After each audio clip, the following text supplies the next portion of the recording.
do is follow, is follow. I can never be without you, without you. Top down and the wind in your hair. There's nothing better than a full heart and a second chapter. I got a cool story about a car and two special women.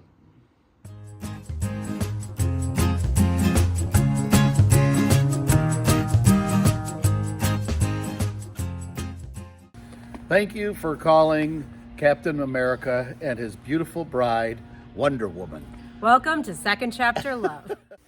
So, I always loved a red Mustang convertible. I was a convertible girl. My first car was a white Volkswagen Cabriolet. Ragtop girl. I had to have that car. And then I made these weird moments where I would switch between a convertible and a practical car. So at one point I had a Saturn, and then I had a Nissan Altima. A Saturn? I did. There was a car once upon a time called a Saturn. It didn't have rings around it. Gosh, we sound old. So then I had a Mitsubishi Spider convertible. Ooh. Yeah, I had 2 tickets on Route 17 in New Jersey, and that wasn't So, pretty. in the 80s, I sold Cadillacs. Mm-hmm. And that was at a time when all the cars started to look alike, and all the old codgers used to say, I don't know what these cars are. And they're just nothing like they used to be. And we took in on trade a 1976 Eldorado convertible with an 8-liter V8. And it was then I realized that they didn't make cars the way they used. You want to talk about a convertible? Your little Volkswagen would fit in the trunk of that car. It was fabulous. That's like the kind of car you go to get ice cream in. Yeah, and it was the right color. That's very cool. Red. Well, speaking of red, I always thought that the older Mustang was about the coolest car. I think it was 58. Was that my 66. 66. This is what I Yeah. get. Not a car person, clearly. And I just loved it. I thought it was great.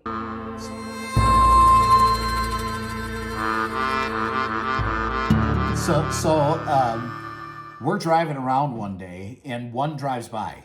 And, there's a very distinctive way of telling the 66. And Jennifer says, that's it. That's my favorite car of all time. And the hair stood up on the back of my neck. Because, at this stage, we're just really kind of fresh and new. We haven't been dating that long. And I said, that was Sharon's favorite car. Can you believe it? I mean, I was done. I know it's a little. We see all kinds of weird stuff going on in our relationship as these things progress. We'll tell you more and more. But I've always been convinced that there was some type of divine intervention in bringing the two of us together. No, I would agree. That was a goosebump moment. It was literal goosebump moment. And I'm going to tell you right now, it's one of many that we can share with you. But the car, especially. Of course, I'm a guy, so, cars are cool. Cars are.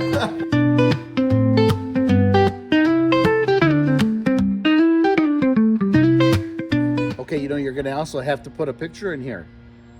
A picture of what? Do you remember when the first time we rented a red Mustang convertible? Yes. Do you remember that? Oh, yes, we do. Actually, it was the second car. First car was a long other story of moving furniture all around Florida. But when we went back down, Philip surprised me with a red Mustang convertible. And I have the best picture of her by our new home, Welland Park. But anyways, as we had mentioned earlier about how Jennifer loved the Mustang convertible, Sharon loved the Mustang convertible, I gotta show you something. Follow me.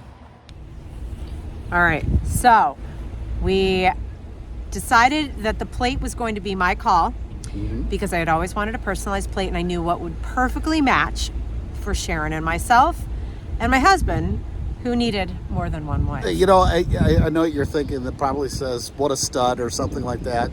No, she picks for my wives. So everywhere I drive, people look at me like,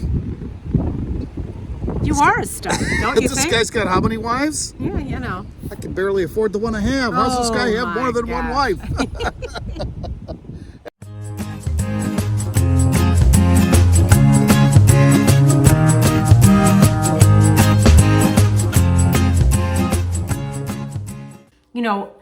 I think about that car now, and to me, it's not just a car, it's a love story.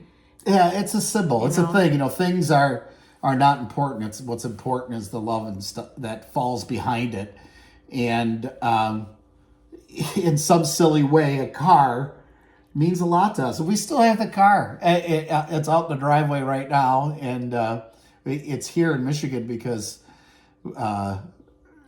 because we hope to put it in a parade in the fall. So thought it would be fun to bring up, but plus it's going to be summer here in Michigan. Yeah. And we're going to ride around. We've already driven around with the top down. It's a very short season if you are a Michigander. It's about 2 weeks, essentially. Start to finish. And if you're lucky, 3 of those days it doesn't rain. Exactly. So there'll be a lot of going for ice cream and driving up the lake. Yeah. Because we love doing that in that car. Jefferson Avenue, it's funny, I grew up not far from where we are now, a few miles, and always swore I would never live here. Moved on and went to, and that's another thing that, if we could share to you, be careful of those things that you said, I will never. Don't let that get in the way of you finding happiness. No, I agree. The last place I would want to be before I met Jen is where I am right now, and this is the only place now that I want to be.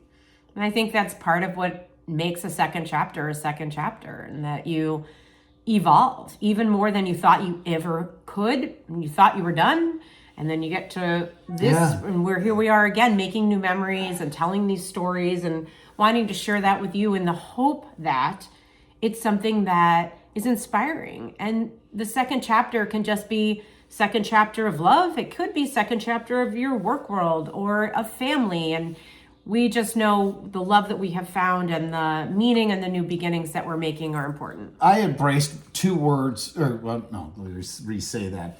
I embraced a saying that should never be said by anybody, and that was one and done. Unless maybe, a cigarette. I smoked one and I'm done. I'm never doing it again. But I thought, my relationship was so perfect I can never have that again. And Sharon wanted me to. She knew what was going on and told me that. And I was like, I laughed at her. I'm like, you kidding me? There's never going to find anybody like that. And you know what? I didn't. I found somebody different. You did. And it's good. It's very, very good. Yeah. I'd be lost without you, love. Oh, I mean, I know I tell you all the time, but I would be lost without you. We'd both be in big trouble. I'm wondering if, this moment, right, where your past and your present are connected in this unexpected way, driving by that car, the car driving by us, and then realizing how much that connected our past into our future. And, we invite you to share your stories with us. Yeah, please do. Like and smash that like button. Smash it.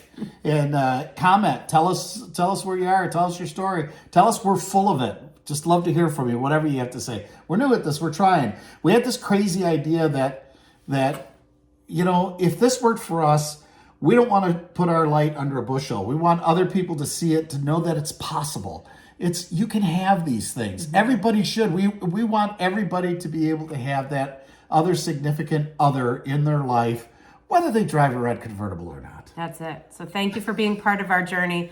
Let's get on the road and take a ride in For My Wives. Yeah, baby. Let's do it.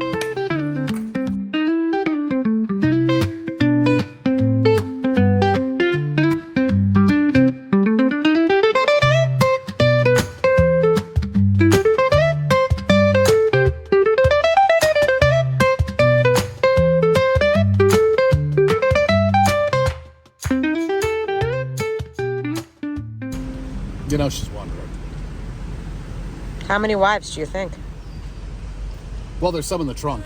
It's full. I can never be without you, without you.